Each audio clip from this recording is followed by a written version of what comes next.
Hi class, I'm Caroline Reed and I am a student teacher at William Patterson University and I am teaching how to kick a rolling ball to the grade levels of your children, which are grades 2 or 3. I hope everyone's staying safe and healthy in their house right now during this hard time, and I know that it's getting nicer out, so you'll be able to do this outside if it isn't raining, or you could do it inside if you spread out and have enough space and are just keeping in mind what's around. So, in physical education, we have standards and objectives we follow for the state of New Jersey also. So, standard 1, students demonstrate competency in motor skills and movement patterns needed to perform a variety of physical activities. And then there's also standard 2 for this objective, which is students demonstrate an understanding of movement, concepts, principles, strategies, and tactics as they're able to learn and perform in this physical activity. So I'm hoping you have a ball at your house, some sort, and it could be, even if it was a balloon too. But here's some equipment that is modified that you could get in your house. So you could bunch up a bunch of tin foil and make it into a nice round ball. If you really don't have anything, you can use paper. It might not move as well as a regular ball, but it will still work. Just make sure it doesn't have sharp edges. And then a yarn ball also. Just make sure you don't trip on that and make sure you tuck that yarn in. But I'm hoping you have balloons too, or any sort of ball. It could even be a basketball, honestly, because we're not really kicking that hard. We're just focusing more on the skill today. So we're going to introduce how to properly kick a ball when it's rolling.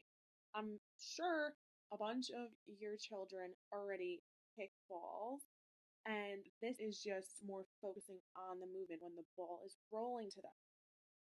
So if your child's next to you, I hope they are and they're listening, and I hope you're in open space even if you're outside. So you don't have to have the ball right this second, but you're going to practice this skill just pretending. So you're kind of just shadowing over and doing that moving. So some quick cues I'm going to go over for kick. 1 out of the 6. I'm going to start with number 1. You need to step forward with your non-kicking. Second, stand behind and slightly to the side of the ball. 3, have your eyes on the ball and the head down throughout the kick. 4, move their legs like a pendulum motion. Just like this. Nice and smooth, you're going to move that leg. 5, arms should move in opposition to legs during the kick. So you're going forward with that kick, your arms are going to go the opposite way, which is backward. And the last cue, practice using both feet. So use your dominant foot too. If you're a righty, you're most likely a righty with your right foot. So you want to start with your dominant and then try with your non-dominant foot without a ball.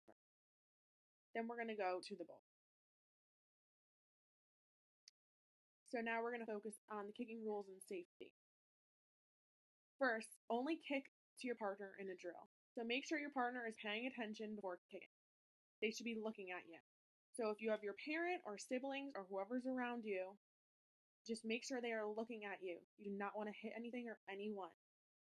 And you don't kick with your toes. This is super important. This could break your toe. You want to kick with shoelaces. So make sure you have shoes on. Don't have anything open-toed. And because this could break your toe if you do have a hard ball. So you want to kick with those shoelaces on that front top of your foot, not where your toe is. Now we're going to go into a partner activity. So if you only have your parents near your students, just use your parents. So spread out. If I kick a ball between my partner's legs, I'm going to get 2 points, okay? If I kick the ball and it hits one leg or the other, I get 1 point.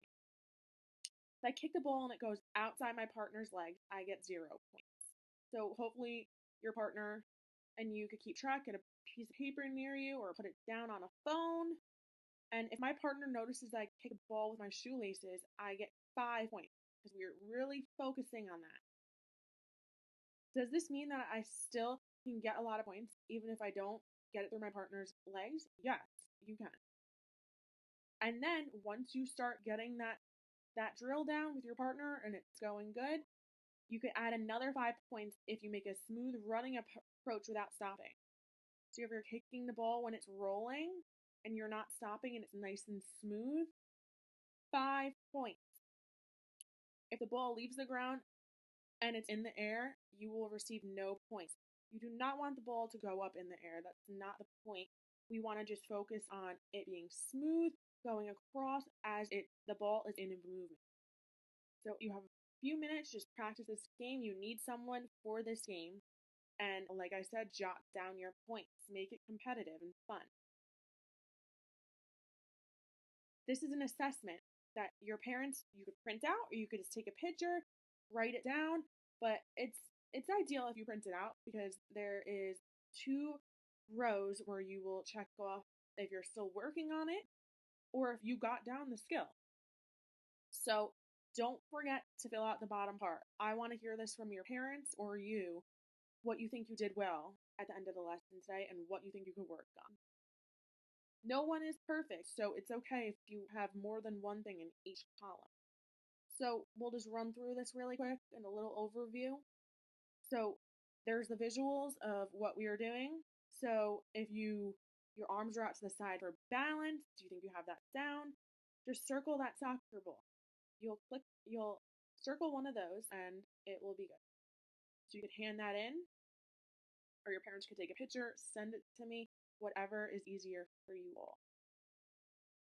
And I hope you enjoyed the fresh air if you got to play that outside. But the closure today is I'm going to ask you what skill you learned today. And then I'm going to ask the students what are some of the important things you remember when kicking the ball. And I'll also ask the students to stand up and demonstrate the kick. So I know I'm not physically there with you in class, which is very sad. So instead of me asking these questions, your parents could ask you these. So I want you to demonstrate at the end of today how you kick that rolling ball and movement and where you kick with your foot. So I really want you to just go over those cues. And if you're having trouble, you could print out the PowerPoint and just have it maybe taped up on the wall if you're doing it inside or outside. And you could just look at those cues.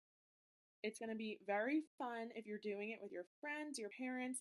So I hope you all learned something today with the rolling ball movement and how you kick it properly.